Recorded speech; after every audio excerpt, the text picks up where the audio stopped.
చూద్దామండి. ఈ జున్ను చిన్నపిల్లలు పెద్దవాళ్ళు కూడా చాలా ఇష్టంగా తింటారండి. మంచి కేకులాగా ఎలా తయారు చేసుకోవాలో ఈరోజు మన వీడియోలో చూద్దాము.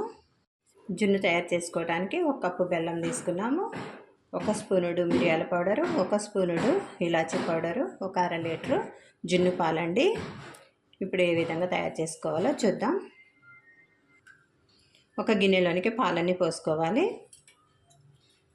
ఇందులోనికి 1 కప్పు బెల్లం వేసేసుకోవాలి. కరగబెట్టేసుకోవాలండి బెల్లం మొత్తం.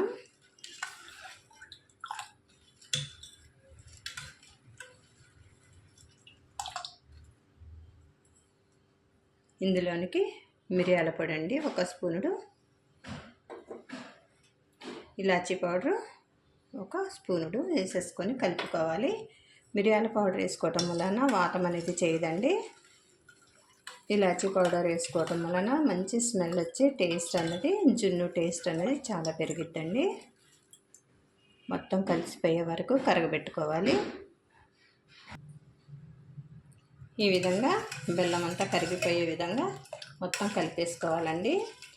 బెల్లంలో ఏ నలకలు ఏమి లేకుండా ముందే శుభ్రం చేసి పెట్టుకున్నాను. మొత్తం ఈ విధంగా కరిగించుకున్నాక ఇప్పుడే ఎసరు పెట్టేసి గిన్నెని అందులో పెట్టేసుకోవాలి. స్టవ్ వెలిగించుకుని ఒక గిన్నె పెట్టేసుకోవాలి. అందులోనికి ఒక పెద్ద గ్లాసు వాటర్ పోసుకోవాలి.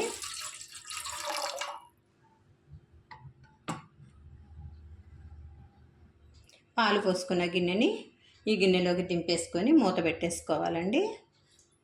తీసి చూసుకోవాలండి. మూత తీసి చూసుకుందాం. రెడీ అయిపోయిందండి.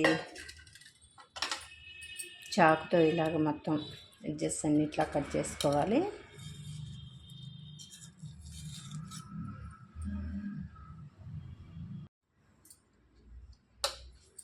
రెడీ అయింది లేండి. చాకు ఇట్లా పెట్టి చూస్తే తడి తగలకుండా ఉంటే రెడీ అయిపోయినట్టేనండి. ఇప్పుడు పక్కన పెట్టేసుకోవాలి. గిన్నెలోంచి బయటకి తీసుకోవాలి. ఈ విధంగా గిన్నె నుంచి వేరు చేసుకోవాలి. రెడీ అయిపోయిందండి. యమ్మీగా జున్ను. సులువుగా ఈజీగా టేస్టీగా పాల జున్ను అండి. మీరు ఒకసారి ఈ స్టైల్లో ట్రై చేసి చూడండి. ఎలా వచ్చిందో కామెంట్ రూపంలో చెప్పడం మర్చిపోవద్దండి. మరిన్ని టేస్టీ రెసిపీస్ కోసం అంజు రుచులు ఛానల్ని సబ్స్క్రైబ్ చేసుకోండి. బాయ్ అండి.